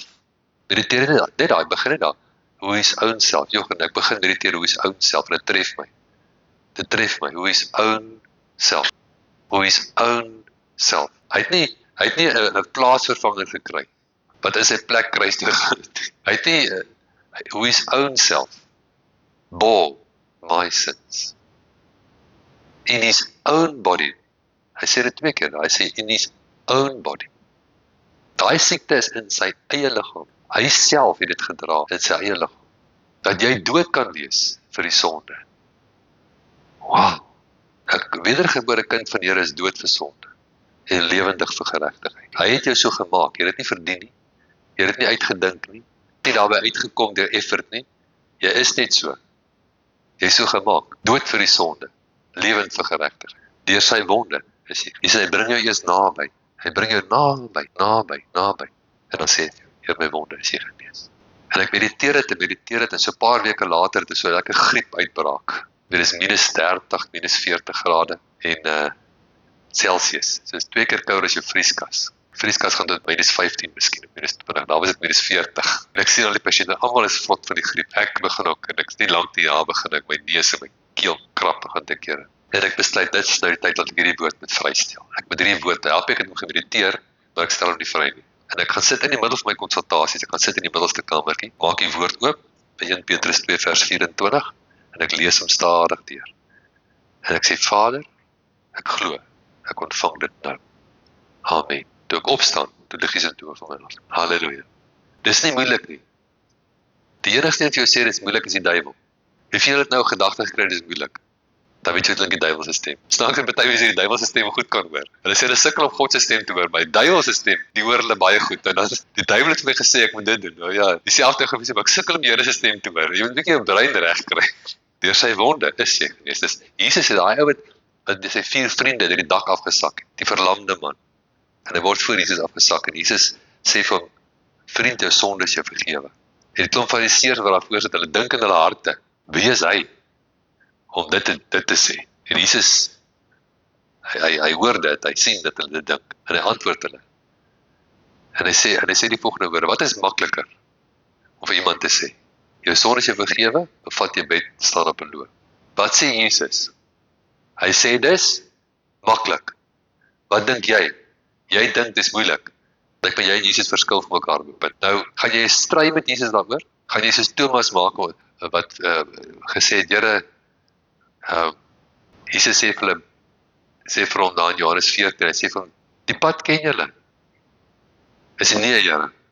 Hy begin te stry met Jesus. Dis nooit 'n goeie idee. Kom ek vir hulle 'n goeie raad gee vanoggend in die Sondagoggend in die kerk om te stry met Jesus. Om vir Jesus te oortuig. Hy moet soos jy dink, want jy dink verkeerd en hy dink reg. As Jesus sê dit is maklik, wat sê jy? Yes, Lord. As U sê dit is maklik, dan is dit maklik. Solank jy dink dis moeilik, is dit jou probleem. Jou probleem is jy dink dis moeilik. Jou probleem is jy mediteer op die vraag in plaas van op die antwoorde. Hoe meer jy vraag en vraag, wie is die groot vraagvraag? Het God gesê, wie is daai ou wat so maak? Satan. Hoekom? En dit is interessant dat Abraham het nie gelet op sy eie liggaam nie, maar het ook nie gelet op die liggaam van Sarah nie. So baie keer kan jy nie let op jouself nie, maar jy kan ook nie let op ander mense. Jy kan net ander mense se ongeloof, jou geloof, want jy weet nie wat er iemand anders se hart aan. Die Satan sal vir jou sê, maar kyk, daai een het baie meer geloof as jy, kyk, hulle het gevlop. Tipies wat hy sal sê, né? Maar Abraham het nie gelet, die King James, he did not consider his own body. Neither did he consider the deadness of Sarah's womb. Jy kan net een manier waar jy kan regkry. Jy moet iets hê om te consider. Jy moet begin om die woord te consider. Jy moet begin om die woord eers te stel, voor jou oë in te sit. 'n Koninkryksmens is vaardig met sy fokus. Jy kan dit neerskryf. 'n Koninkryksmens is vaardig met sy fokus. Die vraag is, waar is jou aandag? Waaraan dink jy? Wat bedink jy? Daar in Johannes 15, waar Jesus praat van die kom ons gaan soms doen Johannes 15 vers 1. Ek is die ware wynstok, my Vader is die landbouer. Elke loot wat my nie vrug dra nie, neem my weg, en elke loot wat vrug dra, die maak hy skoon, sodat dit meer vrug kan dra. Nou, Hebreërs 6 vers 14 gee vir ons dieselfde versie oor vrug dra. Hou net jou plek daar, ons gaan nou terugsoen toe. Jou plek by Johannes 15, gaan jy net in Hebreërs 6 vers 14, die vir die belangrikste versies in die Bybel. Hierdie is die woorde wat God vir Abraham gesê het, maar wie is jy? Sê, ek is die saad van Abraham. Dis wie jy is, né? Sê hierdie woorde is aan jou, nou kom hy. Voorwaar ek sal jou ryklik seën en jou grootliks vermeerder. Die Here sê vir jou, as saad van Abraham, voorwaar ek sal jou ryklik seën en jou grootliks vermeerder. Nou moet dus iemand kry wat dit sal glo. Ons kort mense wat glo, wat geloof het, né?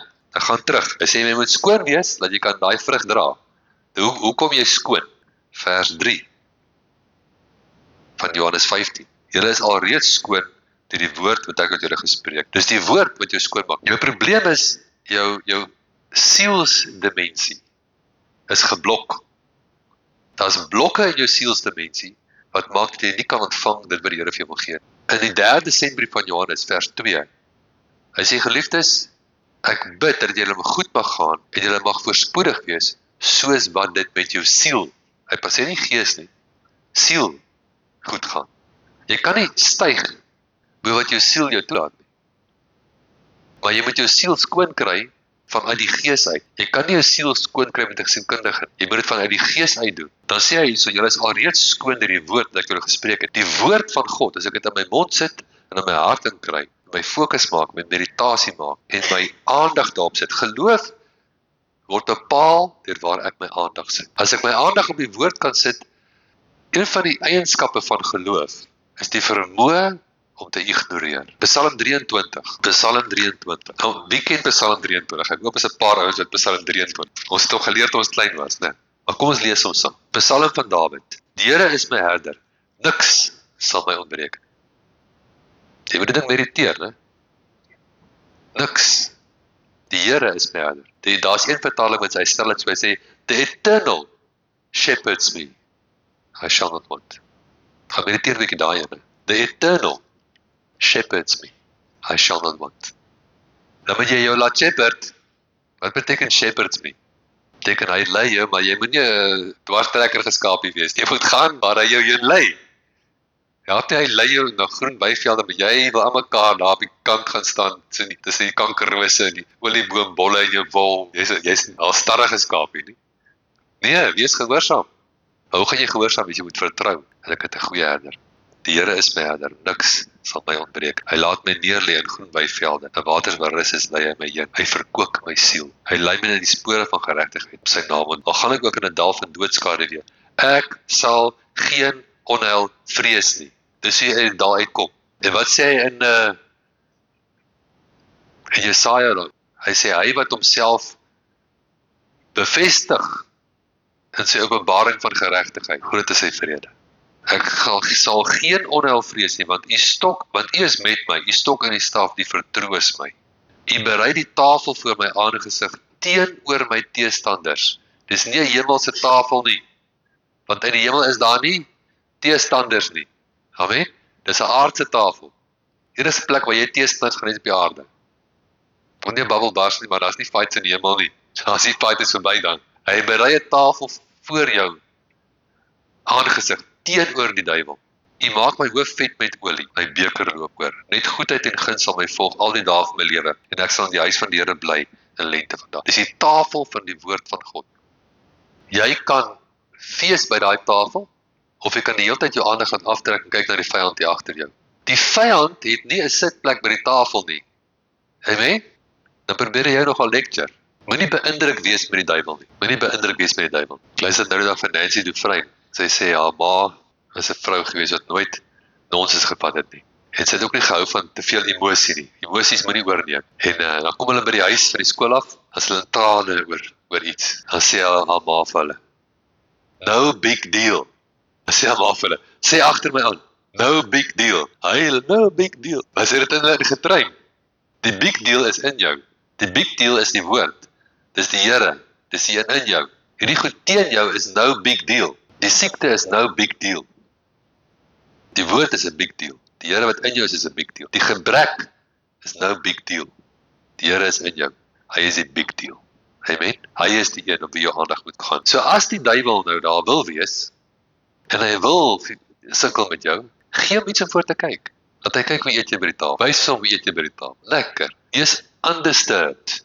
Ongeraak. Amen. Jy gaan die duiwel teen die mure uitdryf. Smith Wigglesworth het een keer wakker geword in die middel van die nag met 'n vreeslike aardige gevoel. En toe hy wakker word, toe sien hy duiwel in gemanifesteerde vorm. Daar sit op sy bed. Nou ja, dit het ek nog nie my gebeur gelukkig nie, maar dit het met hom gebeur. En wat was sy respons gewees? Hy het hom so kyk gegee en sê hy, ag, is dit jy? En omgedraai verder geslaap. Nou dit is die manier om die duiwel te hanteer. Hou op beïndruk wees met die duiwel. Hou op beïndruk wees met die siekte. Hou op beïndruk wees met die probleem. Hou op beïndruk wees met al die probleme rondom. Moenie beïndruk wees met die duiwel nie. Kry 'n beïndrukheid van die duiwel af. Moenie beïndruk wees met Goliat nie. Almal was beïndruk met Goliat. Amen, en oor Goliat gepraat. As jy beïndruk is met iets, dan praat jy daaroor, né?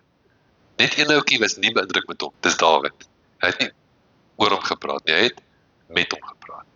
Dis wat jy geroep is om te doen. Praat met hom. Praat met. Wat is makliker om te doen? Sê, praat met die siekte. Praat met die probleem.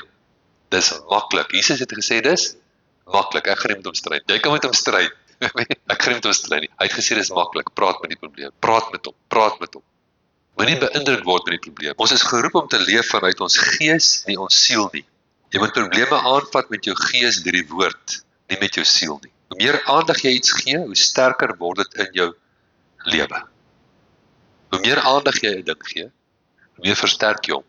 En wees maar versigtig vir jouself as jy getuienis vertel. Jy dalk 'n getuienis wat jy het. Maar daar kom 'n punt dat jy nou genoeg die getuienis vertel het. Want as jy gedurig weer dit herleef en elke keer hernuwe jy dit. Moenie op jou slegte verlede begin mediteer nie. Is jy met my? Jy bring elke keer dit na die Here toe. Dis dieselfde met bitterheid. Jy bring dit aan die Here toe, die seer kom na die Here toe. Jy bring dit Here toe. Dit moet vergeet. Paulus sê, een ding het ek geleer. Ek vergeet die dinge wat agter my is, en ek strek my uit na die ding wat voor my is. Nou daar's 'n paar Christene wat van ons wat ook moet leer. Vergeet nou die dinge wat agter en strek jou uit na wat voor is. Jy is nie meer die ou mens. Jy is 'n nuwe mens, skoon gewas deur die bloed van Jesus. Wat laat jy toe om jou te absorbeer? Laat jy die woord toe om jou te absorbeer, of sê die probleem wat jou absorbeer? Jy sien, dit is baie keer as die Here se vloei te eenvoudig vir ons. Dit is so eenvoudig, ons dink nee, dit kan nie wees nie. Te eenvoudig. Dit moet moeiliker wees. Soos Naaman, Naaman die Syriër. Hy gaan uit melaatsheid. Hy's 'n oorlogsheld, hy's 'n hoof. Ek dink hy was hoof van die weermag van die Syrië. En uit melaatsheid. En 'n Israeliese slawe meisie in sy huis sê vir hom: "In Israel is daar 'n profeet met die naam van Elisa. Gaan sien die man, hy kan jou dalk net help." En hy kom daaraan en Elisa is nie beïndruk met, hoe kan ek dit nou stel? Elisa besef hy moet reg optree. Hy moet nie beïndruk word met die ou nie. So hy gaan nie self voordeur toe nie. Hy stuur vir Gehazi. Gehazi is sy diensknegt. Hy was net besig om hoenders te slag. So hy het gou sy hande was, 'n bietjie sy hande afvee. Sy voorskoot is nog aan. En hy kom by die voordeur en hy sê vir die man: "Die profeet sê gaan dip 7 keer in die Jordaan." Yes, die raak kwaad. Hy sê hy kon ten minste my kom groet het. Hy kom groet my die eers nie. Ek het gedink hy gaan ten minste my groet en sy arm oor my waai of iets. Maar nee, hy's daar weg in 'n haf. Jy moet altyd besop daarvoor. Dis baie keer tussen jou en jou deurbraak is daai gevoelige ego van jou. Kry hom onder beheer. Want baie keer gaan dit jou hekkie wees. En die man wat saam met hom ry sê, "Nou as hy net vir jou 'n moeilike ding gesê, dan sou jy dit gedoen het." Hy sê ja. Hy sê, "Maar dit is vir jou 'n maklike ding gesê. Kom try dit nie man." Hy gaan terug en hy gaan dip 7 keer in Jordaan en wragties dat hy 7 keer uitkom. Jy sê dit was te eenvoudig. Dis eenvoudig. Jesus het aan mekaar, as jy na Jesus se ingesteldheid gekyk het op aarde teenoor siekte, het die siekte altyd klein dat lyk. Maklik. Amen. Jesus het nooit met die vrou wat na bloedvloeiing gelei het, van gesê: "Liewe aarde vrou, vertel my weer, hoeveel jaar het jy hierdie ding gehad?" Dis verskriklik. Dis nie Jesus nie. Amen. Hy het baie keer net 5 woorde gepraat, 6 woorde. En dat hy mense lewe verander, permanent. Daai ou se lewe is verander met 6 eenvoudige woorde. Hy het gesê, wat is makliker? Hou op, as Jesus dink dis maklik. En jy wil 'n disipel wees. Wat is 'n disipel? 'n Disipel is iemand wat homself dissiplineer om te wees soos die meester, né? So sê dat jy wil leer om downhill skiing te doen, maar jy het nie 'n klou hoe om dit te doen. Wat doen jy? Jy kry vir jou 'n meester. En nou moet jy probeer dink soos die meester. Jy moet probeer doen soos hy, dat jy soos hy kan lyk, as jy afgaan teen die heuwel, né? So ons meester sê vir ons, dis maklik. Wat sê ons? Yes Lord, dis maklik. So kom ons sluit af met Markus 11, of net met Markus 11 afsluit, hoofstukkie oor geloof, vers 12. Die volgende dag onderwyl hy uit Betanië gaan, het hy honger gehad. En toe hy op 'n afstand 'n vyeboom en blare sien, het hy daarheen gegaan in die hoop om iets daaraan te vind. En toe hy daarby kom, vind hy niks as blare nie, want dit was nie die tyd van vye nie. En Jesus spreek en sê vir hom, die woord spreek, daar is apokrinomai in die Grieks, wat beteken om te antwoord. So die boom het eers gepraat. Die boom het gesê niks vir jou nie. Jesus antwoord hom. Jy moet leer om te antwoord in die lewe. Laat niemand ooit in der ewigheid van jou 'n vrug eet nie. That's it. Dan 'n paar woorde. En sy disippels het dit gehoor. En toe is hulle in Jerusalem toe, en hulle weer teruggekom, vers 20. En toe hulle vroeg in die môre verbygaan, sien hulle die vyeboom verdroog van die wortels af. En Petrus het onthou en vir hom gesê, Rabbi, kyk, die vyeboom wat jy vervloek het, is verdroog. Jesus antwoord, so Jesus het nie self eens gekyk nie. Kyk mooi. Hy moes geroep word om te kyk. Jesus antwoord sê vir hom, jy moet geloof in God hê, jy moet die geloof van God hê, sê die oorspronklike. Want voorwaar ek sê vir julle, dat elkeen vir hierdie berg sê, hef jou op, werp jou in die see, en nie in sy hart twyfel nie, maar glo dat wat hy sê, sal gebeur. Hy sal verkry net wat hy sê. Daarom sê ek vir julle, alles wat julle in die gebed vra, glo dat julle dit ontvang, en julle sal dit verkry. As 'n verskil tussen ontvang en verkry. Okay? Jy moet dit eers ontvang, dan kan jy dit kry. As jy dit nie ontvang nie, gaan jy dit nooit kry nie. Wanneer ontvang jy dit? Wanneer jy bid. Wanneer kry jy dit? Wanneer jy sien. Amen. So jy moet dit ontvang voor jy dit sien. Jy moet glo jy ontvang dit, jy het dit. In die gees het jy dit. Dus jy swanger daarmee. Amen. Jy het dit. Jy sien nog nie die babatjie nie, maar jy weet die babatjie skop. Die babatjie is daar. Jy ontvang. En dan sal jy kry. Maar kyk wat sy woord kom jy meeste hiervoor. Sê. Ons is in die beeld van God geskape. Man en vrou het ons geskape, na sy beeld het ons geskape. God is gees, en nie wat hom aanbid, met hom in gees en waarheid aanbid. So as jy in die beeld van God geskape is jy 'n gees. Jy het 'n siel, en jy woon in 'n liggaam. Dis hoe jy aan mekaar gesit is, dit kan nie verander word nie, dit is hoe dit is. En al wat Jesus hier doen, hy verduidelik vir jou werklik. Moenie laat jou denke dit onverhef bo wat Jesus geleer het nie. Onderwerp jou denke aan wat Jesus gesê het, sê, okay, ek werk so. Ek werk so, ek is 'n woordwese. Die oorlog, die stryd, waarvan Efesiërs praat, is 'n stryd van woorde. Watter woorde gaan wen in jou lewe? Wie se woorde gaan wen in jou lewe? Watter gedagtes gaan wen in jou lewe? Jesus was in die woestyn, hy het 40 dae gevas, hy het honger geword. Hy kry skielik 'n gedagte. Die gedagte sê, hoekom vat jy nie die klippe en maak dit brode nie? En Jesus herken hierdie gedagte is nie my gedagte nie. Hy herken is nie God se gedagte nie. Hierdie is van die vyand af. En wat doen hy met die gedagte? Hy antwoord hom. Hoe antwoord jy 'n gedagte? Met die woord. Hy sê daar staan geskrywe, die mens sal nie leef van brood alleen nie, maar van elke woord uit die mond van God. Jy kan ook gedagtes antwoord. Daar gedagte kom en jy gaan dit nie maak nie. Jy gaan jou huis verloor.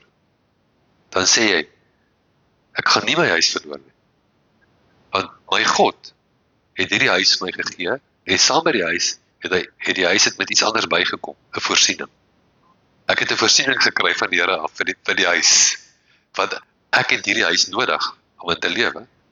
En hy het gesê, my God sal voorsien in al my behoeftes, na sy rykdom in heerlikheid in Christus Jesus. So ek verklaar, ek sal nie hierdie huis verloor nie. Jy antwoord, en dan gaan jy terug, en nou moet jy jou waarheid opskerp vir jou stel feite. Jou feite is dalk anders as my feite, maar elkeen van ons moet sy waarheid opskerp. Gaan na die woord toe, kry die woord wat gaan oor jou situasie. Delf in hom, leef hom, mediteer hom, spreek hom. Amen. Onderwerp jouself aan die woord. Onderwerp jouself, moenie leun op jou eie insig nie, sê spreek. So wat jy dink nie, maar gaan volgens wat die woord sê. As jy verkeerd was, is jy verkeerd. Dis nie 'n skande nie, ons almal was verkeerd. Die skande is as jy verkeerd is en jy wil nie erken nie. Dan het jy 'n probleem. Erken as jy verkeerd is. Sê vir die persoon teenoor wie jy verkeerd het, ek is jammer, ek was verkeerd. Vergewe my. As jy nie vergewe nie, is dit 'n probleem. Jy het gedoen wat jy moes doen. Amen. En jy doen wat reg is. En jy vat die woord, jy spreek die woord en jy mediteer die woord en jy bou die woord in jouself. Jy sien jouself soos wat God jou sien. Hy sien jou nie as 'n verloorder nie, hy sien jou as 'n oorwinnaar. Hy sien jou as 'n seun en dogter van God, koningskind, vrygekoop deur die bloed van die lam. Jou sonde is van jou verwyder, sover as die ooste van die weste. Dis hoe hy jou sien. Mediteer daarop, bedink dit in jou hart, spreek dit uit, praat met jouself, kyk in die spieël vir jouself, sê, hey, jy's 'n mooi ding, jy's 'n kind van die allerhoogste God, jy's 'n koningskind, groter is hy wat in jou is, as hy wat in die wêreld is. Amen. Dankie Jesus. Praat so.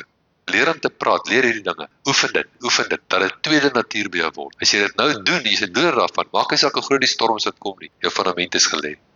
Jy het diep gegrawe. Jy het diep in die gees gegrawe. Jy het hier ingegaan, jy het al daai sondebewustheid uitgehaal. Jy vloei in vrede. Niks kan jou uit vrede uitkry nie.